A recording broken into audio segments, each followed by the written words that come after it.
Welcome back to middle education. लीजिए अब आपके सामने कक्षा 9वीं विज्ञान अभ्यास प्रश्न पत्र का सेट नंबर ए प्रेजेंट कर रहा हूं।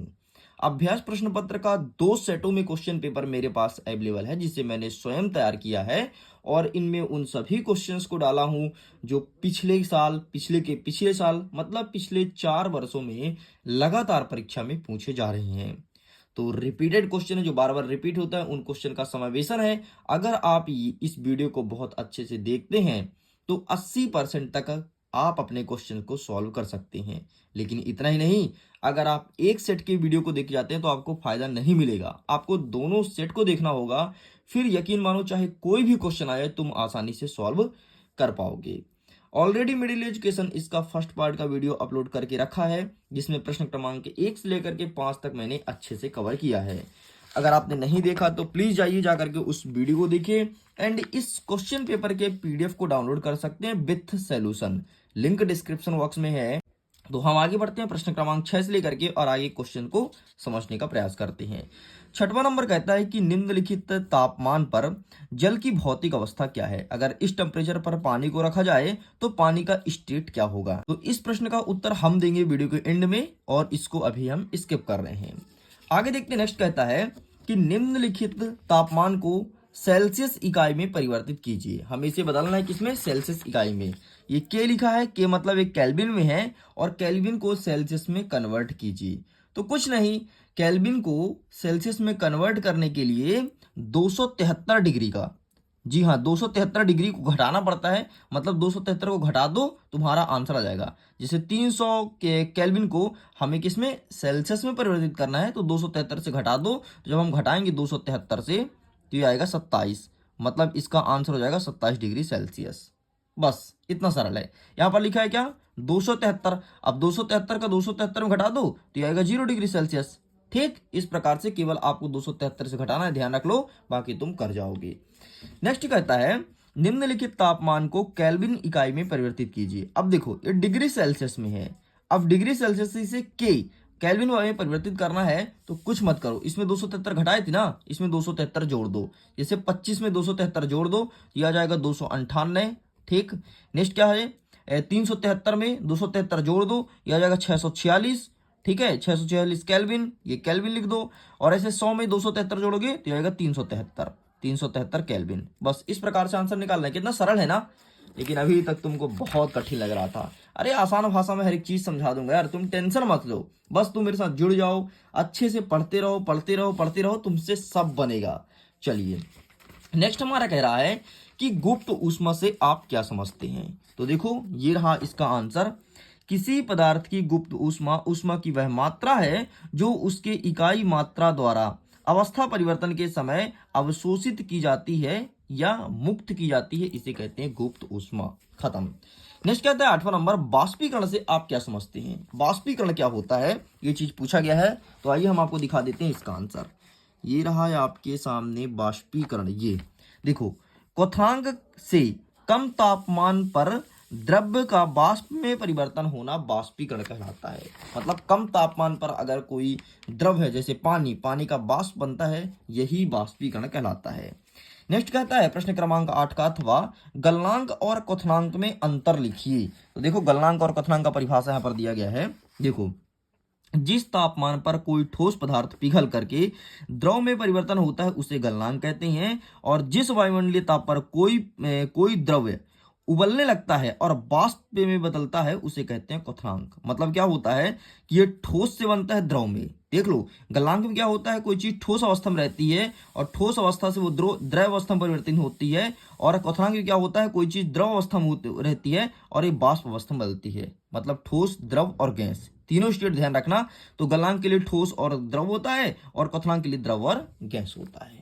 ठीक है, चलिए नेक्स्ट देखते हैं कि गर्मी में मटकी का जल ठंडा क्यों होता है ना। ऐसा क्या कारण है कि मटकी में बहुत ठंडा ठंडा पानी आता है। तो ये लिखा है इसका आंसर, देखिए ये, हाँ, मटकी के घड़े में अत्यंत छोटे छोटे असंख्य रंध्र होते हैं। मतलब छोटे छोटे पोर होते हैं। कभी तुम मटकी का घड़ा देखे होगे तो, जिसमें से होकर के जल वाष्पित होते रहता है। गर्मी के दिनों में बाहर अधिक तापमान व कम आर्द्रता होने से घड़े से होने वाले बाष्पीकरण की दर बढ़ जाती है, इस कारण से जल अत्यधिक ठंडा होता है।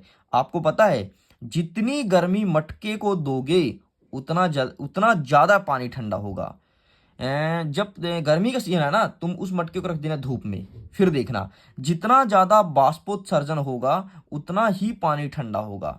धूप में रख दो, पानी भर दो मटकी में, फिर देखो फ्रिज जैसे ठंडा पानी रहेगा तुम्हारे मटकी का।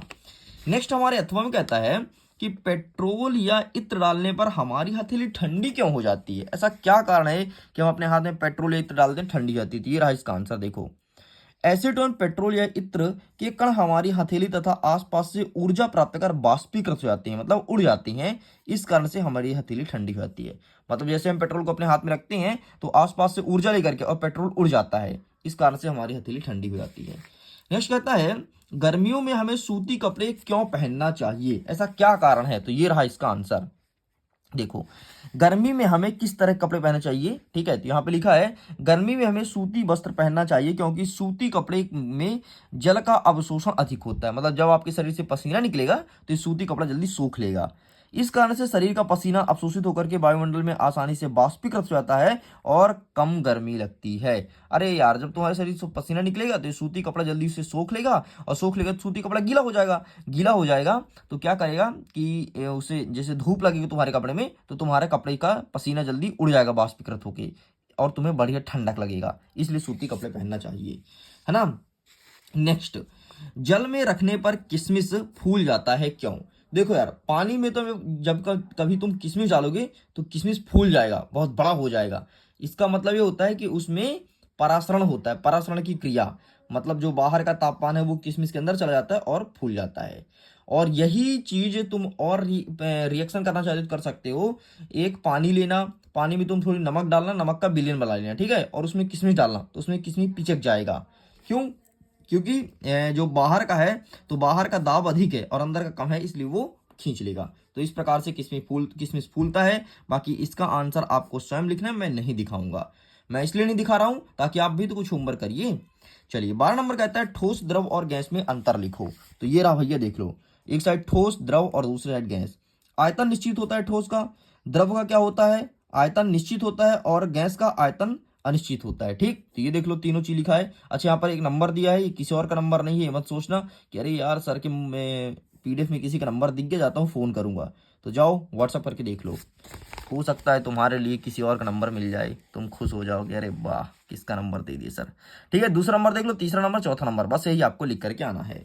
नेक्स्ट कहता है कि समांगी और विषमांगी मिश्रण में अंतर बताओ। भाई समांगी और विषमांगी मिश्रण, आइए दिखा देते हैं ये भी, है ना। बढ़िया अच्छे से तैयार कर लो यार, सब यहीं से पेपर में क्वेश्चन आएगा, यहीं से आएगा। ये देखो समांगी और विषमांगी, ठीक, ये आपको लिखना है। आपको पता है जो मैं पढ़ा रहा हूं ना, इसके बाहर एक नंबर का भी नहीं जाएगा। बस मन लगा करके तुम पढ़ते जाओ, मन लगा करके पढ़ते जाओ, डेफिनेटली टॉप करोगे। अब बहुत सारे बच्चों को मन नहीं लग रहा होगा, अरे यार कौन पढ़े, चलो थोड़ी मोबाइल चला लेते हैं, खेल लेते हैं। बेटा अभी तुम खेल लोगे, तुमसे 10 मिनट का वीडियो देखा नहीं जाता, जीवन में क्या ही कर लोगे बताओ ना। और तुम्हारे लिए इतना तगड़ा कंटेंट भाई किसी चैनल पे नहीं मिलेगा। आपको पता है जब मेरे से कक्षा 9 के बच्चे मिलते हैं तो यही बोलते हैं, सर प्लीज जितने सारे वीडियो डालते हैं ना आप, मैं सारे वीडियोस को फुल टाइम वॉच करता हूँ, क्योंकि हमें बनना है टॉपर। और आपको पता है ना, मिडिल एजुकेशन का एकमात्र टारगेट होता है कि आपको टॉपर बना के छोड़ना। नेक्स्ट कहता है भौतिक और रासायनिक परिवर्तन के दो दो उदाहरण दीजिए। क्या है भौतिक परिवर्तन, क्या है रासायनिक परिवर्तन, तो उसके एक उदाहरण आप देख लो। तो ये रहा, ये देखो भौतिक परिवर्तन में, एक सेकंड ये मत लिखना, रुको तुमको अच्छा देता हूँ। ये देखो भौतिक परिवर्तन रासायनिक परिवर्तन के दो उदाहरण, ठीक। मक्खन का एक बर्तन में पिघलाना और जल का उबलकर वाष्प बनना, ये भौतिक परिवर्तन है। रासायनिक क्या है, लोहे में जंग लगना और लकड़ी और कागज का जलना, ये आपका रासायनिक परिवर्तन है, ठीक है। अच्छा, एक प्रश्न देता हूँ, इसका आंसर कमेंट्स कर लिख के देना। मोमबत्ती का पिघलना क्या है, भौतिक है या रासायनिक है? आंसर जरूर देना। चलिए आगे इसी कथन कहता है कि मिश्रण और यौगिक में अंतर दीजिए। मिश्रण और यौगिक में अंतर दीजिए, बताइए। तो ये रहा भाई साहब आपके सामने मिश्रण और यौगिक, देख लो, ठीक। ये इधर मिश्रण लिखा है, इधर यौगिक लिखा है, एंड ये रहा इसके आगे का, तो यही आपको लिख करके आना है। चलिए साइड करते हैं, नेक्स्ट देखते हैं। कोलाइडी विलयन के 4 गुणधर्म लिखो। है ना, 4 गुणधर्म बताना है किसके, कोलाइडी विलयन की। तो आइए देख लेते हैं 4 गुणधर्म कौन कौन से हैं। तो ये रहा, यह एक विषमांगी मिश्रण है। कोलाइडी के कणों का आकार इतना छोटा होता है कि आंखों से नहीं देखा जा सकता है। ये इतने बड़े होते हैं कि प्रकाश किरण में फैलते हैं तथा उसके मार्ग को दृश्य बनाते हैं। जब इनको शांत छोड़ दिया जाता है तो ये कण तल पर बैठ जाते हैं। बस इतना आपको लिखना है। यहाँ पर 5 पॉइंट लिखा है, आपको 4 ही पॉइंट लिखना है। कि कोशिका की खोज किसने की और कैसे की। तो कोशिका की खोज करने वाले रॉबर्ट हुक हैं। 1 नंबर का हमेशा प्रश्न पूछता है, लेकिन इसमें प्रश्न पूछा है कैसे की, है ना। तो ये रहा आपके सामने इसका आंसर। आप लिखेंगे उन्होंने कार की पतली काट का अवलोकन कर पाया कि अनेक छोटे छोटे प्रकोष्ठ हैं। इसकी संरचना मधुमक्खी के छत्ते जैसे प्रतीत होती है। हुक ने इसे स्वनिर्मित सूक्ष्मदर्शी से देखा और इस प्रकोष्ठ को कोशिका कहा। बस इस प्रकार से उन्होंने खोज की थी। ठीक है, अगर क्षमा करा हो तो पीडीएफ को डाउनलोड कर लेना। क्या यहाँ पर थोड़ी दिक्कत है, लाइट नहीं है, इसलिए ये कैमरे के लाइट से ही पूरा प्रॉपर वे में वीडियो को शूट किया जा रहा है। नहीं तो लाइटिंग होती है तो अपने स्टूडियो में बहुत अच्छी लाइट होती है। चलिए नेक्स्ट क्या कहता है 15 नंबर कि प्लाज्मा झिल्ली को वर्णात्मक पारगम्य झिल्ली क्यों कहा जाता है। तो ये रहा भाई इसका आंसर। तो आप इसका ही फोटो क्लिक कर लीजिए। आगे देखते हैं जंतु कोशिका का नामांकित चित्र बनाइए। तो आइए मैं जंतु कोशिका का चित्र दिखाता हूं कि किस प्रकार से आपको परीक्षा में बना के आना है। पूरा आपके सिलेबस के अकॉर्डिंग ही क्वेश्चन पेपर डिजाइन किया गया, इस चीज को ध्यान रखना। ये रहा जंतु कोशिका, ये चित्र आपको बनाना है। चलिए नेक्स्ट कहता है कि पादप कोशिका का नामांकित चित्र ना हो। तो ये रहा भाई साहब आपके सामने पादप कोशिका। तो इसका चित्र आपको बनाना है। पेज पलटाता हूं, नेक्स्ट क्वेश्चन। नेक्स्ट कहता है कि माइटोकॉन्ड्रिया को बिजली घर क्यों कहते हैं, या माइटोकॉन्ड्रिया को पावर हाउस क्यों कहते हैं। तो ये रहा इसका आंसर।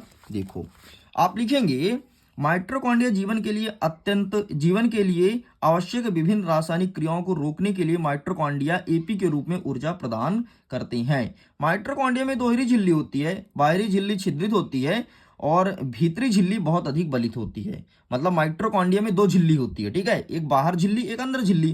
तो बाहर का जो झिल्ली होता है उसमें छेद होता है, ऐसे ऐसे जैसे कोई छेद कर दे, ऐसे ऐसे ऐसे बहुत सारे छेद होते हैं। ठीक है, नेक्स्ट कहता है ये बल एटीपी बनाते हैं, मतलब एटीपी के रूप में ऊर्जा निकलता है किससे, माइटोकॉन्ड्रिया से। आगे लिखेंगे शरीर नए रासायनिक यौगिकों को बनाने तथा यांत्रिक कार्य के लिए एटीपी में संचित ऊर्जा का उपयोग करते हैं। इस कारण से माइटोकॉन्ड्रिया का कोशिका का बिजली घर कहा जाता है। बस इतना लिखना है। नेक्स्ट कहता है 17 नंबर कि लाइसोसोम के 2 कार्य बताइए। तो आइए मैं दिखाता हूं लाइसोसोम के कार्य। सबसे पहले ध्यान रखना, मृत व पुरानी कोशिकाओं तथा कोशिकांगों का पाचन करते हैं और रोग की स्थिति में शरीर को पोषण देते हैं। लाइसोसोम बहुत जरूरी है। जब तुम्हारे शरीर में रोग हो जाता है, जैसे कोरोना हुआ था, तो लाइसोसोम से तुम्हें पोषण मिलता था। नेक्स्ट कहते हैं कि लाइसोसोम कोशिका की आत्महत्या थैली क्यों कहा जाता है। क्योंकि जितने भी शरीर की कोशिकाएं होती है ना, जब एक कोशिका का टाइम पीरियड खत्म हो जाता है जा करके और ये आत्महत्या कर लेती हैं, लाइसोसोम में मर जाती हैं, इसलिए इन्हें आत्महत्या थैली कहा जाता है। देखो क्या लिखोगे, लाइसोसोम में बहुत शक्ति पाचनकारी एंजाइम होते हैं। कोशिकीय चयापचय में व्यवधान के कारण जब कोई कोशिका क्षतिग्रस्त या मृत हो जाती है तो लाइसोसोम फट जाती हैं एवं एंजाइम अपनी कोशिका को पचित करते हैं। इसलिए लाइसोसोम को आत्मघाती या आत्महत्या थैली कहा जाता है। मतलब कोशिका के एक्सपायर होते ही लाइसोसोम फट जाते हैं, मर जाते हैं। नेक्स्ट 18 नंबर, अर्धसूत्री विभाजन क्या है ना। 2 चीज पढ़े होगे यार, एक पढ़े होगे समसूत्री, दूसरा पढ़े होगे अर्धसूत्री। तो हमारे परीक्षा में अर्धसूत्री पूछा जाएगा। ऐसा कोशिका विभाजन जिसमें बनने वाली संतान कोशिका के गुणसूत्रों की संख्या मातृत्व कोशिका की आधी रह जाती है, इसे कहते हैं अर्धसूत्री। अरे यार देखो ना, मातृत्व कोशिका की आधी रह जाती है और इसमें क्या होती है, मातृत्व कोशिका की पूरी होती है, इसलिए इसे बोलते हैं समसूत्री। ऐसे अर्धसूत्री मतलब आधी रह जाती है। बस इतना ध्यान रखो। चलिए साइड करते हैं। नेक्स्ट, जंतु और पादप कोशिका में अंतर लिखिए। तो मैं ये भी दिखा देता हूं। ये रहा आपके सामने जंतु कोशिका, पादप कोशिका में अंतर। फोटो क्लिक कर लो, यही लिख करके अच्छे से रट लो। चलिए 19 नंबर कहता है कि रंध्र के क्या कार्य हैं। तो रंध्र का कुछ कार्य नहीं है। जो पत्तियों में रंध्र होते हैं तो वायुमंडल में गैसों का आदान प्रदान करते हैं और बाष्पोत्सर्जन करते हैं। ये रहा आंसर, यही लिख के आना है। चलिए ऐच्छिक और अनैच्छिक पेशी में अंतर लिखो। ठीक है, ऐच्छिक और अनैच्छिक पेशी। देखो यार, जो चीज हम अपने मन से करते हैं उसे कहते हैं ऐच्छिक और जो हम अपने मन से नहीं करते उसे कहते हैं अनैच्छिक। ठीक, देखना कैसे। एक सेकंड, अंतर पूछा है, पहले मैं देख लेता हूं अंतर कहां पे है, तब तो मैं आपको बताऊंगा ऐच्छिक और अनैच्छिक में अंतर। Just wait. ये देखो, ऐच्छिक पेशी कुछ ऐसी पेशियां जो हम इच्छा अनुसार गति करा सकते हैं, जैसे हाथ को हिलाना। देखो हाथ तो मैं अपनी इच्छा से ला रहा हूँ, ये रखा है ना, अपने इच्छा से ला रहा हूँ, तो ये कहलाएगा ऐच्छिक पेशी है, मतलब हाथ की जो पेशी है वो ऐच्छिक है। लेकिन जानते हो अनैच्छिक में, जैसे हृदय की धड़कन, हृदय हम नहीं रोक सकते, उसका धड़कन धक धक धक धक धक धक करेगा ही, है ना, इसे कहते हैं अनैच्छिक पेशी। आंखों का पलक पलक का झपकना, पलक कोई किसी की हिम्मत नहीं रोक ले, वो ऑटोमेटिक झपकते रहता है, ठीक, ये सब अनैच्छिक पेशी कहलाती है, ये लिखा है अंतर, ठीक है। चलिए नेक्स्ट आगे देखते हैं, आरेखित पेशी का सचित्र वर्णन करो। तो ये देखो वर्णन करो दिया है क्या, हाँ यहाँ पर चित्र तो दिया है भाई, वर्णन नहीं दिया, तो वर्णन प्लीज आप देख लेना। नेक्स्ट कहता है न्यूरॉन का नामांकित चित्र बनाओ। भाई न्यूरॉन का चित्र दिखाता हूँ, ये रहा न्यूरॉन का चित्र, कुछ इस प्रकार से अच्छे से प्रैक्टिस कर लेना। चलिए आगे कहता है कि तंत्रिका ऊतक क्या है, सचित्र वर्णन कीजिए। तो आइए दिखाता हूं तंत्रिका ऊतक। तंत्रिका ऊतक ये रहा जी, क्या बोला है, तंत्रिका ऊतक क्या है, सचित्र वर्णन कीजिए। तो तंत्रिका ऊतक ये यहाँ पे लिखा गया है, बाकी चित्र वगैरह इसमें नहीं दिया है, तो चित्र वगैरह जब पीडीएफ डाउनलोड करोगे ना उसमें मैं डाल दूंगा, ठीक है, पीडीएफ बना के। चलिए नेक्स्ट कहता है त्वरण की परिभाषा एसआई मात्रक लिखिए, कि त्वरण क्या होता है इसके बारे में बताना है। तो आइए दिखा देते हैं त्वरण के बारे में। तो ये रहा आपके सामने त्वरण किसी वस्तु के वेग में इकाई समय में होने वाले परिवर्तन को त्वरण कहते हैं, इसे ए से दर्शाते हैं, इसका मात्रक ms इनवर्स है। बस इतना लिखना है, यही पूछा गया है, ठीक है, छोटा सा। नेक्स्ट कहता है कि एक समान वृत्तीय गति को परिभाषित कीजिए। तो आइए दिखाते हैं एक समान वृत्तीय गति, ये रहा देखो, एक समान वृत्तीय गति का ये परिभाषा और ये उदाहरण, ये दोनों लिख करके आना है। चलिए नेक्स्ट कहता है अदिश और सदिश राशि का परिभाषा दीजिए। तो इसका आंसर आप स्वयं करेंगे, मैं आपको होमवर्क देता हूं। एक समान गति और असमान गति से आप क्या समझते हैं। तो एक समान गति का मतलब ये होता है कि जब कोई समान चाल पर चले, ठीक है, उसे कहते हैं एक समान गति। देखो कोई वस्तु समान समय अंतराल में समान दूरी तय करे, उसे कहते हैं समान गति। जैसे तुम गाड़ी से स्कूल जा रहे हो, तो तुम्हारी गाड़ी की स्पीड अगर 40 किलोमीटर है घर से निकलते ही, तो 40 किलोमीटर ही होनी चाहिए, उसे कहेंगे समान गति। असमान गति का मतलब होता है अगर तुम घर से स्कूल जा रहे हो और तुम्हारी गाड़ी की स्पीड एक बार 40 हो रही है, फिर 20 हो रही है, 10 हो रही है, फिर 60 हो रही है, फिर 80 हो रही है, मतलब कहीं तुम एक एक भगा रहे हो गाड़ी को, कहीं गाड़ी धीरे धीरे चला रहे, एकदम गुटर गुटर गुटर गुटर, पैदल जैसे कि इंसान पैदल जा सकता है, तो उसे कहते हैं असमान गति। दोनों दिया गया है यहाँ पर, इसका फोटो क्लिक कर लीजिए। तो इस प्रकार से मेरे प्रिय छात्रों, अरे एक बचा है भाई, दूरी और विस्थापन में अंतर लिखिए, ये भी देख लो, और इसके बाद पूरा पूरा कंप्लीट हो जाएगा। अच्छे से प्रिपेयर कर लेना, पूरे यहीं से क्वेश्चंस आएंगे, इसके बाहर से कोई नहीं पूछा जाएगा। तो मैं उम्मीद करता हूँ वीडियो काफी पसंद आया होगा। अगर पसंद आए तो वीडियो को लाइक करिए, कमेंट सेक्शन में लिखिएगा जरूर, जो मैं प्रश्न दिया हूँ होमवर्क के लिए उसको आप सभी बच्चे अटेंड करना, मुझे बहुत खुशी होगी। एंड जो बच्चा इसका आंसर सही देगा उसके कमेंट को मैं हार्ट दूंगा। ओके जी, मैं वीडियो को एंड करता हूँ। एग्जाम के लिए all the best, bye bye.